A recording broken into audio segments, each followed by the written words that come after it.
বিএনপির রাজনীতি করছেন, যেগুলো দলের রাজনীতি করছেন, আগে ঈমান বাঁচান।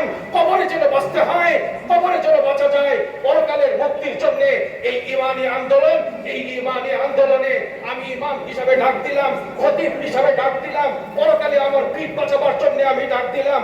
আমার এই ডাকে আল্লাহ যাদেরকে কবুল করবেন তারাই আসবেন। ফজরের সময়ে, তাহাজ্জুদের সময়ে কিন্তু আপনারা সবাই গাড়িতে উঠতে হবে, গাড়ি অমুক জায়গায় দাঁড়ানো থাকবে।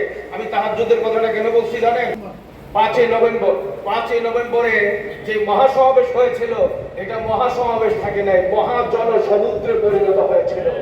ফজরের আগেই পুরা মাঠ কানায় কানায় পূর্ণ হয়ে, মাঠের আশপাশের কোথাও গাড়ি রাখার কোনো মানুষ দাঁড়াবার জায়গা ছিল না। সেজন্য যেহেতু সকাল 9টায় কর্মসূচির ঘোষণা হয়েছে, এখন কিন্তু 12টার গাড়ি কয়টায় যায় এই চিন্তা করলে কিন্তু হবে না। শেষ পর্যন্ত কিন্তু হয়ে যেতে হবে। এই জন্য ভাই ফজরের আগে গাড়ি ছাড়বার চিন্তা করতে হবে, যাতে করে সালাম ছাড়া আন্দোলন হয় না। এটা হজরত বলতে, আমি তো হজরতের ছাত্র হওয়ার সৌভাগ্য আমার হয় নাই, কিন্তু মাঝে মাঝে যে যাইতাম তো কিছু কিছু পরিভাষা আমি মুখস্থ করছি, এবং এই পরিভাষা ছাড়া দেখছি যে কাম হয় না। হযরত এই কথা বলতেন যে বাজি, চালান ছাড়া আন্দোলন, মিছিল, মিটিং এগুলো হয় না।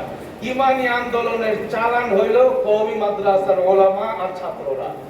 ওই খালি যদি মসজিদে মুসল্লিদের উপর নির্ভর করা হয়, পরে দেখা যাবে যে ফাঁকা মাঠে ভুল খেতে হবে। এই জন্য চালান ঠিক করা লাগে।